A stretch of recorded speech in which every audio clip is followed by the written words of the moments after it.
Welcome to Do the Dang Thing podcast with Chrissi, the podcast that's like having a personal action-taking coach in your pocket, giving you bite-sized tips and small mindset shifts every week. I'm your host, Chrissi. I'm a network marketer turned action-taking coach for business owners who grew her businesses while holding down a successful career in aviation. I'm on a mission to help you fit your business into your everyday life because I believe you are capable of doing some pretty amazing things no matter how chaotic your life is. Consider me your no-nonsense business BFF, helping you learn how to get it all done quicker, easier, and with way less mental drama. Join me here on the podcast each week where we'll chat everything from systems to help you fit your business into real life, to business tips, plus time management hacks, mindset shifts to help you find the courage to take that next step in your business, and real life experts to inspire and empower you to go after your goals. Let's go, CEO. We have work to do. Grab your favorite cup of coffee or wine, no judgment here, and get ready to ditch those inner mean girl thoughts ringing in the back of your head so you can embrace your inner badass and go do the dang thing. Don't worry, the episode title will make sense in a minute. But first, Happy New Year! I hope your holidays were everything that you wanted and more. We had a super quiet Christmas, we didn't do anything for New Year's, and that was exactly what I needed. We went to Italy earlier in December and came back, and it was just like full-blown Christmas, make the cookies, send the presents, do all the things in 48 hours, basically. And so just kind of a quiet, stay home, chill kind of holiday was especially needed. With my full-time job, we actually work the holidays, so I was working Christmas Eve, I was working Christmas Day, New Year's Eve, New Year's Day, and it just kind of comes with the territory. But then when you see me like taking all these random trips, that's because that's just how our leave works. We don't get off on the official holidays, but we get plenty of time throughout the year to spend time with our families and do all the things. But anyways, today I want to share with you my New Year's goal. I'm going to do that at the end. But first, I need to share this wild experience that has happened to me over the last 48 hours. Today, I wasn't even going to record a podcast episode, but this happened, and I was like, I need to talk about this. I need to share this and share what my social media strategy is going to look like in 2025, because you might want to jump on this alongside of me. I made a promise to you the last time we met here on the podcast that I would not be putting out podcast episodes just to put them out. I'm going to be putting out podcast episodes because I have something valuable and something important to share with you. And that may look like coming on every other week instead of every week or every third week. But don't worry, I still have plenty to say. And I want to talk to you about my experience with threads and a viral thread that took off not like I was anticipating, but let me give you a little bit of the backstory first. On Saturday, my husband and I, our anniversary was actually Sunday, and so on Saturday we went out and we were going to go to our favorite restaurant. When we got there, they said, well, we have your table ready, but your server actually isn't working in the restaurant today. She's working downstairs in the wine bar. We were like, it looks really busy. We see a lot of servers that we don't know. Could we actually just go down to the wine bar instead, and we'll come back next week and have dinner while she's working in the restaurant? And this has come from experience. We've made reservations and not had our favorite server, and the meal just isn't quite as good. We would rather wait and have our meal with our server where we know the service is going to be great. She's going to make great recommendations. She's going to pair great wine. And so, you know what? Let's just go get guacamole. Like, let's go first, have a glass of wine down with her. Then we can leave and go get guacamole. So, we go down there and one glass of wine turns into two, turns into three.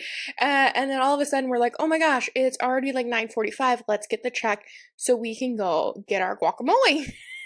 We stayed way longer than we anticipated. Like, I was like, at 9:15 we need to ask for the check so we can get out of here at 9:30. And we just got chit-chatting and enjoying our wine. It's like a place where you can sample a bunch of different wines. And we were just having a good time, relaxing. It was Saturday night. She was busy, so we didn't want to rush her to get our check. But we finally left. We're like, we better go get food. And so we left, and we actually debated. We were like, should we just go to In-N-Out and just go home, or should we go to our favorite Mexican restaurant? And it's a little bit of a trek to get up there usually, but we were already there at the other restaurant. So we're like, let's just go. And so we got there. We got in the door at 10:15. There was another table that got sat right alongside of us, like right at the same time. They closed at 11.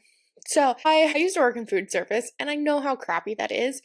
However, it's the week between Christmas and New Year's. The restaurant still isn't closed for another 45 minutes. And I'm like, I think we can eat, like, get in, order quick, eat, leave, and be out of there before they're officially closed. And we go here so often, guys, that the guac lady knows us. Brian, I was in the bathroom, but Brian said, I sat down, she brought over our chips and salsa, and she just said guac. Before the server ever showed up, she was like, you guys want your tableside guac, right? And we said, yeah. So we actually ordered the guac, started eating it before the server ever came over and got our order. But as soon as the guac was put down, we placed our order. We already knew what we wanted. We didn't even look at the menu, and our food was down on our table like at 10:35. So, and I know, like, I worked in food service. I know that it's crappy to come in late while they're trying to get ready to leave. However, I also remember that as a closer in a restaurant, one or two little bonus tables that close can really make or break your night, especially with people like us where, hey, we're going to be there a little bit later. We're going to tip extra because we know we're being a pain in the ass. And we're there all the time, and we always run up a good check, always tip more than 20%. Like, we take care of these people. We don't ever complain. Like, anyways, so they drop our food, and I'm like one taco in, and all of a sudden I smell fabuloso. And I get it. Like, it's the end of the night, you're ready to go home, you've probably had a long shift, and so, like, let's clean things so as soon as the doors lock and everyone's out of here, we can go home. I get it. But it ruined my meal. Like, I immediately put my taco down, and I was like, I can't finish this. My entire meal tastes like fabuloso right now. So the server comes back around, like, within a couple of minutes. I say, can we have some boxes? He starts boxing things up, and I have my card out ready to pay. Like, I'm like, I know you guys want to get out of here. It's like 10:50. And so as he's boxing things up, I'm like, hey, I really hate to be this person, but this is the second time that we've been in here, like, kind of later in the night, and they've started cleaning the floors while we're still eating. It would be really, really great if they just waited until everyone was done eating to start mopping. And there was still another table eating. There were still people at the bar eating. Like, we were not alone in there. And I kind of felt like a jerk. Like, I was like, we came in late. We probably shouldn't have, but, the wine was talking. The spicy margarita was hitting. And I was like, you know what? This kind of, like, I don't want to say ruins our night, but it definitely made the meal not as satisfying as it normally would be. And the server is, like, super chill. He's like 100% agree with you. Like, I've told them before to not mop until everyone's done. And he specifically doesn't take my card. Like, I take it out, I put it down right in front of him as he's boxing things up, and he doesn't take it. He comes back a minute later with the check. And I don't even look at the check. I just put my card right into the checkbook. He comes back just as I'm getting up. I'm like, I see him coming back kind of in my peripheral vision, and I know he's just going to set it down. We can sign it and get out. I'm like, trying to get my coat on, so I just hand it to my husband, and he's like, Chrissy? And I'm like, what? And the check that the server gave us back and ran my card for was only $12. So it was like $12 and some change. They comped our entire meal except for my margarita. I'm like, holy crap. So we did the right thing. We guessed what the total should have been. Like, that was a pretty standard meal for us, and we tipped what we would have tipped normally, plus another $15, because I was like, I don't want to look like a jerk here. And I even went back to the server and I said, no, like, we were not looking for anything for free. I just wanted to provide feedback, and I didn't want to be mean about it. Like, I'm not angry. We're gonna come back. And he said I was completely fine, and that he's been telling the kitchen staff and the bartenders to not clean the floors while people were still in the restaurant, and no one would listen to him. So I was like, okay. And he also said the manager appreciated the feedback, and he noticed that we were regulars. He's like, I've seen you in here all the time, and it was the least that they could do was, like, cover our meal. And I will also add this in, we were out the door before they were officially closed. Like, we left at, like, right at 11. However, I still felt like a jerk. I've worked in food service. I know Saturday night they want to get out of there. Maybe they have their own plans for the night. And I don't want to mess with anyone's mojo or, like, their system for cleaning up their restaurant. But it was like, could you just wait 5 more minutes? Like, till we're done eating. Like, we were almost done. And the next day, I was scrolling threads. We were working on things around the house, chilling out. I was scrolling on threads, and I saw a post that said my 2025 social media strategy is to show up on threads, tell stories, get collaborations, and sell. And she said something along the lines of, I can either spend 45 minutes working on a carousel post for Instagram, or I can spend that same time making one post on threads for 10 minutes And then the other 35 minutes networking and interacting with followers or potential followers. And I was like, holy crap, like I needed to hear that, right? Because we put all this energy into social media and like for it to have 150 views or 200 views. And while, yes, 200 eyeballs on your content is really great, sometimes you need lots of repetition and it can feel really debilitating when you're putting content out in the world and you're talking about things over and over and it's not selling. And this comment of I can spend 45 minutes on one post or that same 45 minutes on one post plus all this interacting and getting collaborations and building relationships, like that really kind of stuck with me. And I was like, you know what? They're 100% correct. I think my social media strategy for 2025 is going to look like a little bit more threads heavy. I really wish I remembered who posted that so I could give them some credit, but it was a very powerful post, and hopefully that hits home for you as well. So I said to myself, I'm going to figure out this threads thing. I should probably go tell a story. And I had been meaning to post the story of the night before at the Mexican restaurant to my Instagram stories all day for engagement to like see if like, am I the asshole? I had been wanting to do that all day and I kept forgetting. Like we were working on other things. So I said, oh, I have a minute here. I'll just post it here to threads and flush it out first. Like type it all out because my brain works when I type things first as I read from a script. For my podcast episode, but I was like, let me flush it out here first on threads and then I'll go post it to stories and I'll do a talking post. And I posted it and it was like 5 parts. It started with, I think I was accidentally a Karen last night and didn't need to be. And I went in and said, like I told the whole story that I just told you. And I felt like I was kind but firm, but I felt really bad that they felt the need to comp my ticket. And that was like not my intention at all. So move on. We have dinner, we go to bed. The next day I have like a co-working session first thing in the morning where I'm doing like a lot of behind the scenes stuff. I'm very heads down. I go to my full-time job and then I say, oh yeah, threads. I should probably go post something there, right? That's going to be my 2025 strategy start. Practicing that, right? I go in, I write a post. So I take an old email, I turn that into a post, and then I open my notifications to see like, oh, what 3 likes have I gotten today? And holy shit, the Karen post went viral. It had, at the time, it had 235,000 views. And I think now it's to like 265,000 the last time I looked at it. Hundreds of likes, tons of comments. And if that wasn't the sign that I needed, that threads needed to be part of my social media strategy, I don't know what kind of sign I would need, like to get hit by a meteor? I don't know. But of course, this was something that had nothing to do with my business. But it was the surefire, the reassurance that this is where I can pour my energy into and it could potentially lead to some sort of results. So now I have to warn you, going viral, or really viral for me, for someone that has a ton of followers, like 265,000 views is not a lot of views.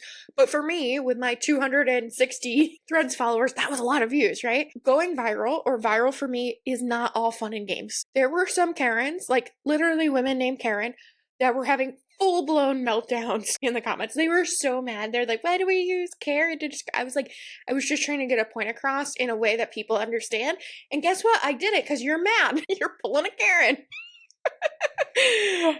Really, no shade to all my friends that are named Karen. I think it is such a great way to like describe what's going on in a way that people understand. And also, it's a little clickbaity. Like, right? It made you mad, Karen. Or it made someone that's been called a Karen mad before. It made people that know what going full Karen is understand what the point I was trying to get across. So, but anyways, there were some people in the comments calling me a bad coach because I went and ate Mexican food too late. And that showed how bad of a character I have. Like, I should expect that my food tastes like Fabuloso because I went in too late and I was disrespectful. Like, what? People were like really, really mad that we went there that late. And I was like, there were still 45 minutes that you were still open. If you wanted to close at 10, close at 10, right?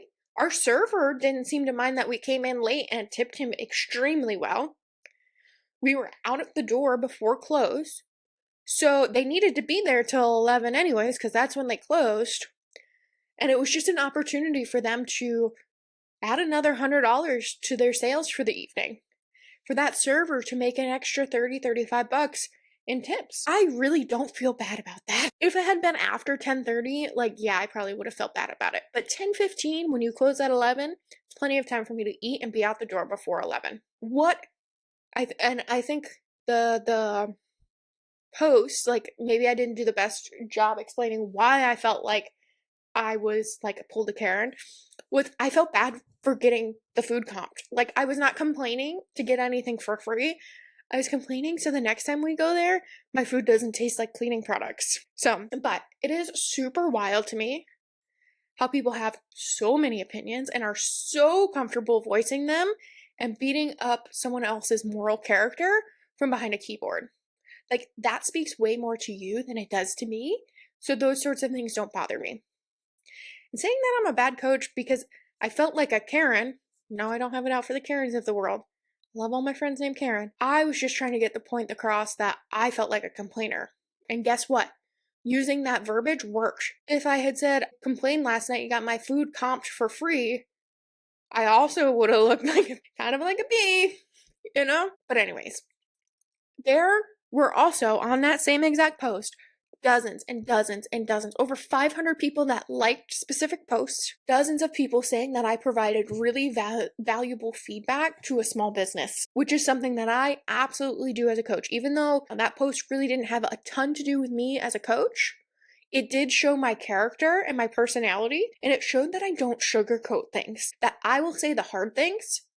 I will give you the hard feedback so that you can grow, so your business can grow and be more profitable. Something as simple as shifting a task that needs to be done at closing time to 10:55 instead of 10:45 is such an easy thing to do that will make your customer's experience infinitely better. I don't know a business owner that's in growth mode that wouldn't appreciate that feedback, especially from a customer that's there 3 or more times a month. We are there all the time. And 99% of the time, it's not right at closing. But what this shows me is that as business owners, we have choices. We can listen to the people that just want to complain and try to bend and mold to everything that they want. We can ignore feedback, or we can put it through a filter. And so that's the lesson I want you to take today. If someone that had never been to this restaurant walked in at 10:45 demanding things and said this same exact feedback, the servers probably would have rolled their eyes and been like, okay, yeah, whatever. Don't come in at 10:45. But the server recognized us, saw that we were trying to be quick and efficient and get out the door before they closed. He recognized us because he's waited on us before and seen us in multiple times in the restaurant. The guacamole lady knew our guacamole order before we even ordered it. And the server listened to us and understood us and didn't take what I was saying out of context. He even agreed with me. Now, let's take that lesson and apply it to my business. Some random person on Threads telling me my moral character is out of line and I'm a bad coach because I want a guacamole later than whatever they consider to be acceptable time frame to order guacamole could derail my entire week or my entire month and be like, oh, maybe I shouldn't show up on Threads because, I am a terrible coach because that one lady one time said that. Or I could chalk it up to they're just looking for some excitement in their life that they're not getting elsewhere, and they find that typing it behind a keyboard is where they're going to get their rocks off. Okay, whatever, move on.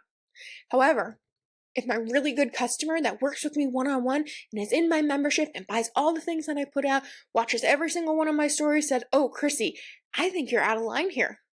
I think that didn't come off the way that you were expecting it to. Then I would receive that feedback a lot differently. So, take the feedback that you get from people with a grain of salt. Put it through that filter.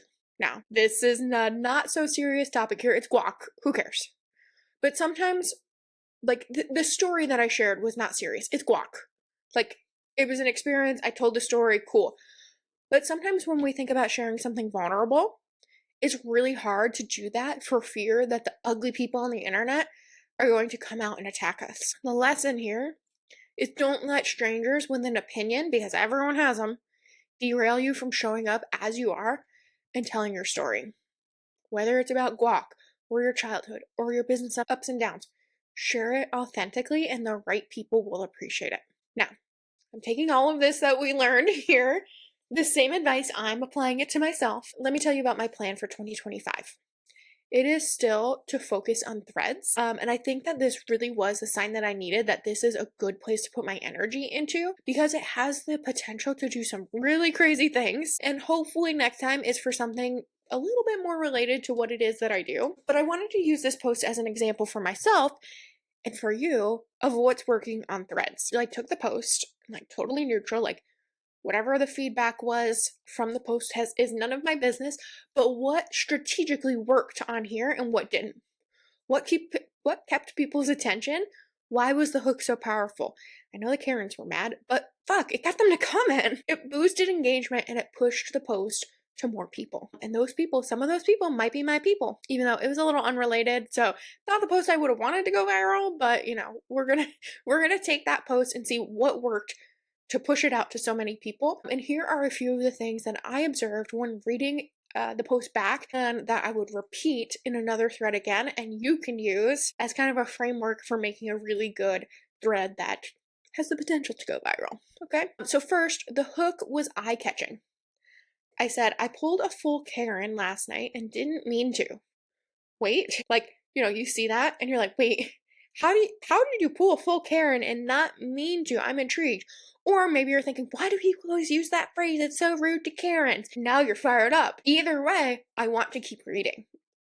Second, I made it relatable and I painted a picture of exactly what we were doing. I used to work in the food service industry, so I know the drill. Eat and get out, quick. We ordered everything when we sat down. Shows my moral character and that I was trying to be kind, like I had good intentions. And so it gets people thinking, well, it sounds like she's doing everything right. It's one of two camps, right? Sounds like she's doing everything right. There's no way she could have been a Karen. Or the other side of it is, who the fuck goes to a restaurant 45 minutes before they close? It's one of the two, right?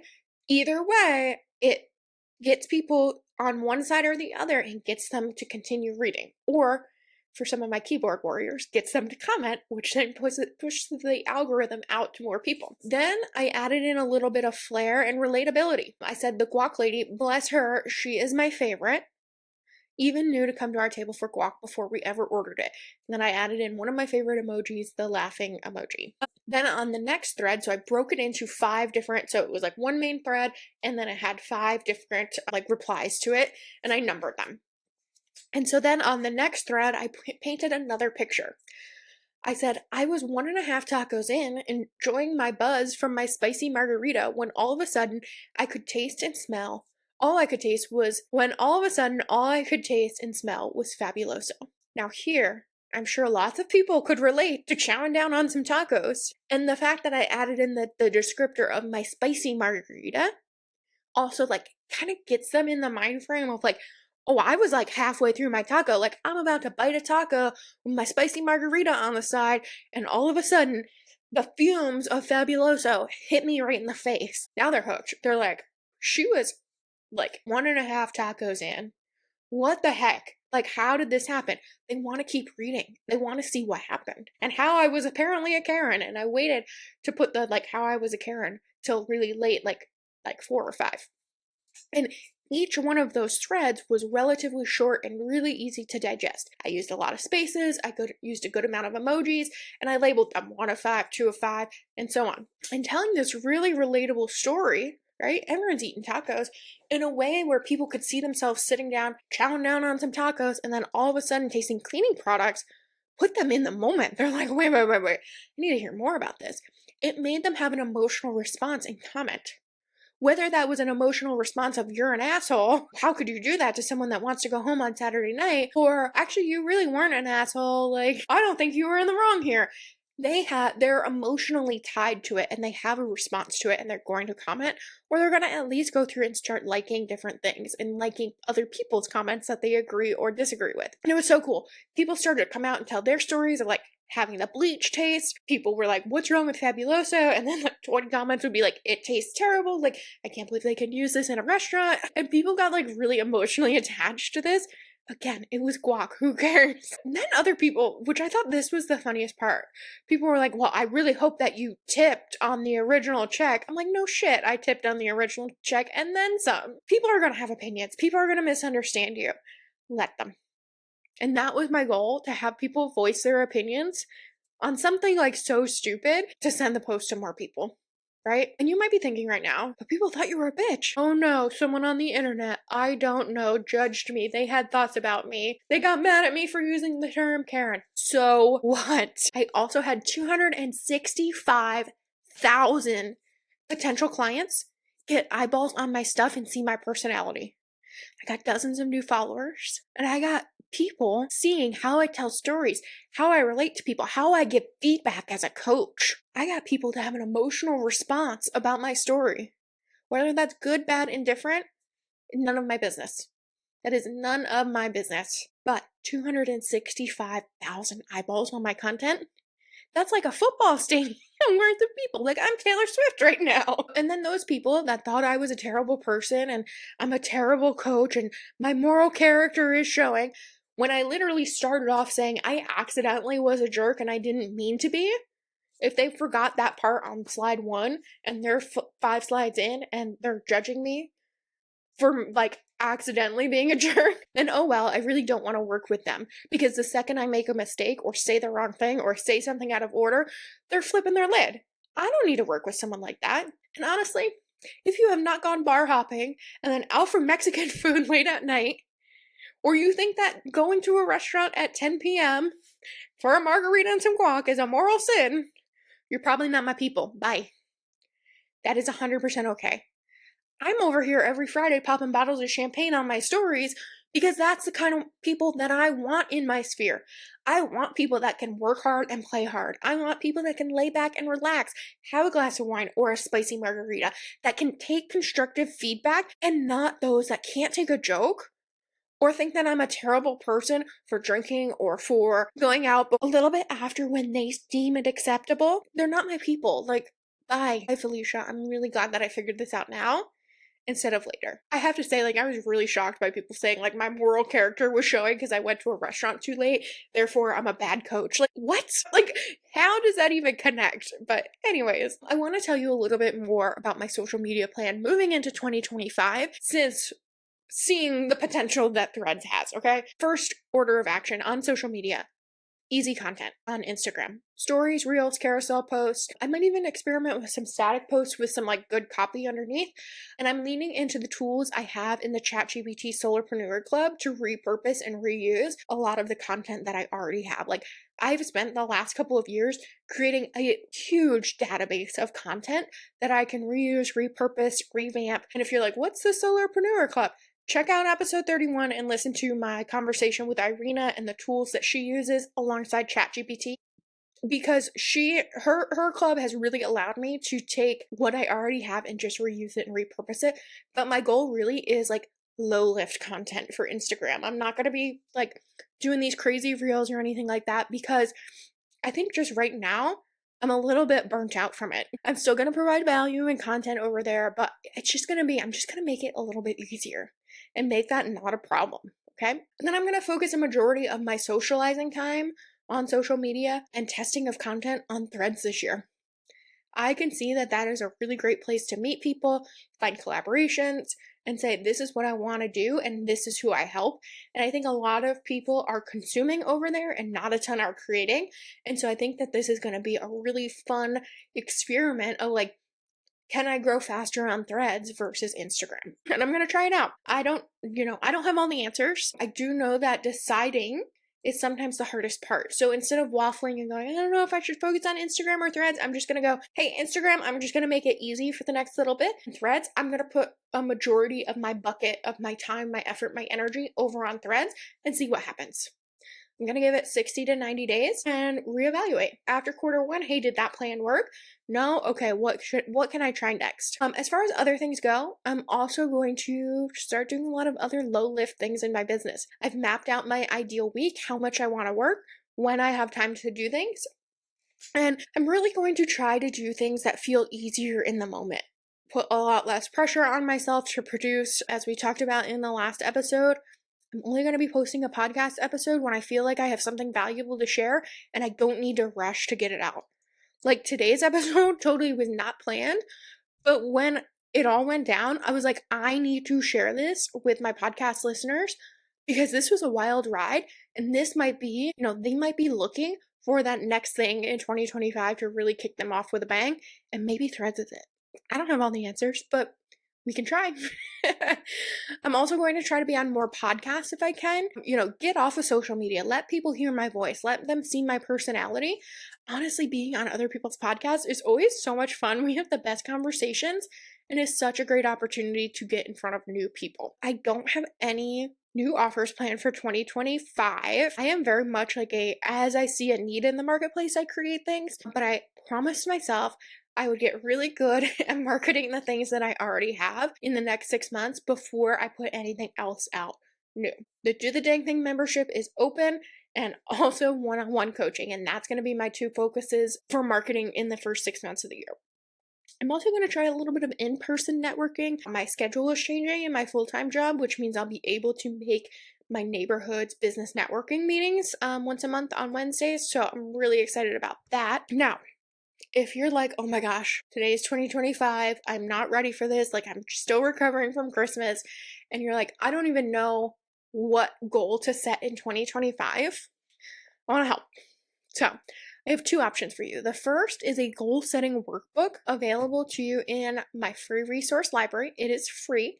And then if you're like, okay, that was helpful, or like, I love that you have these resources, but I know me and I'm not going to go download it because I don't have any grit in the game for it. I'm going to also be hosting a goal setting workshop in the Do the Dang Thing membership on Monday. So that is the 6th. Yeah, the 6th, the first Monday of January 2025. We're going to be hosting a goal setting workshop. And this is going to be different than anything that you've ever done before. We're really going to focus in on the mindset and the actions to take and the identity shifts that you need to have to become the person that reaches your goals. So I'm really excited to host this workshop. If you're not yet in the Do the Dang Thing membership, you can join us. It's $79 a month, and we do one of these master classes once a month. There are 2 group coaching calls every single month where you can get coaching on anything happening in your business or watch other people get coached, because I'm here to tell you, your business struggles are not unique. We all face the same ones over and over and over again, and so you can always learn from someone else's coaching. We also do networking. We have content coaching for you to really hone in on your content that you're posting and make it effective. And then what else? I'm missing something. Masterclass, 2 coaching calls, content coaching, networking call, and then the community that's available to you 24/7, where you can go in, you can ask questions, you can ask for feedback. It's a really great, close-knit community, and I would really encourage you to get in on the ground level while we are still small. We still all know one another, and get to know these ladies and just how awesome they are, because in 2025, baby, I'm building this membership up big, and I don't want to leave you behind in the dust. So if you would like your 2025 to look different, and you're not even sure where to start with all of it, hop into either one of these resources, the free resource library or the Do the Dang Thing membership, and just decide, this is my goal and I'm going to run for it. Pick something, start working towards it, rather than waffle for 60 days and never really commit to anything. There's something really powerful that happens when you say this out loud. This is my goal. Let me figure out how I'm going to reach it. You don't need the perfect strategy or the perfect mindset. You just need to start taking action. All right, my friend. I hope today's episode helped you see the possibility of Threads. I hope you enjoyed my crazy story. And I hope it painted the picture of how crazy social media can be and the mindset of just letting stupid people roll off your back. So if I can do it, you can do it too. I'm cheering you on as you go out and do the dang thing in 2025. Until next time, keep on doing the dang thing. Bye. Thanks for listening to this week's episode of Do the Dang Thing podcast with Chrissi Sperduto. If you know someone that could benefit from today's chat, please send this episode their way and be sure to leave a rating and a review so more business owners can find the podcast and be inspired to take action on their goals. Also, I love to see what you're doing while you listen. Share what you're up to while you listen to today's episode and tag me in your stories at Chrissi Sperduto for a shout out. If you'd like to explore more resources like my free monthly coaching call and learn how we can work together through one-on-one coaching or the Do the Dang Thing membership, head to www.chrissisperduto.com. Please always remember that you are not alone in this adventure. I am always rooting for you, bestie. Until next time, keep on doing the dang thing. Bye.